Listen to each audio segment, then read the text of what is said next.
look, I think they played fantastically throughout the whole tournament. And New Zealand, well, they've had a fantastic tournament as well. They didn't lose a game till the final. They were just caught by a bit of an Australian team. And look, Australia probably were the best team of the tournament. I said that at the start of the tournament they didn't have a frontline spinner, but well, Glenn Maxwell's made me put a sock in it because I think he's done extremely well. He's improved in his bowling, and he's becoming a frontline spinner, and I'm hoping that he actually plays a few test matches as well. So his spinning attribute to his game has really come along throughout this World Cup. Yeah, he was playing it down. He was actually talking about, well, if Australia win, well, so be it, and stuff within the press conference beforehand. But I think New Zealand were extremely nervous beforehand, and they batted first, and that was the only way that they were going to beat Australia, is bat first and get the runs on the board, and they didn't get enough. They lost early wickets. And people were turning the TV sets off after New Zealand with 3 wickets. But full credit to Taylor and Elliott. And Elliott's another one that I said was going to be a weakness for the New Zealand team throughout the tournament.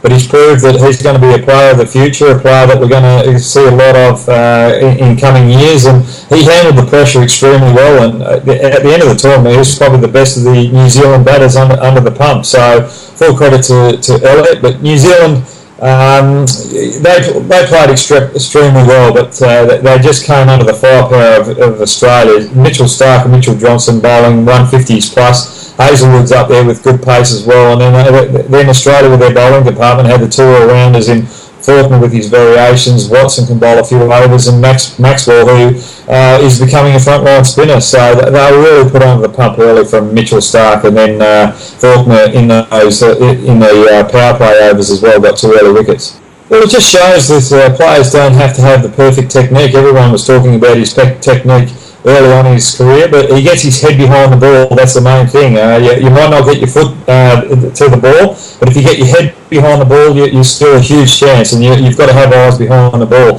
The way captain in the test matches earlier on, he just showed that he's a world-class leader. And I'm expecting him to take over from Michael Clarke as the leader of the one-day team. And nothing against George Bailey, but they've got to move on. They've got to look to the future, and the next World Cup's 4 years around. And Stephen Smith is going to be the player that leads Australia into that next World Cup. So I'm seeing him as a huge leader in Australian cricket, and someone that's going to have to take the reins from Michael Clarke. Well, they've got a very aggressive brand of cricket, but the other thing is too, they're such a close-knit group, and successful teams are close-knit both on and off the field. So you very rarely see a team, you look at England, over the last 5 years they've had great teams on paper, but because the team doesn't get on, there's a few groups within that group, within that team. It separates the team, and they're not working as one. And I see New Zealand as one of those teams that work as one. They know their roles in their team. They get the best out of their ability. They've got a great bowling attack. They're starting to get batting depth, and all they need to really do is to find someone who will fill in for Vittori.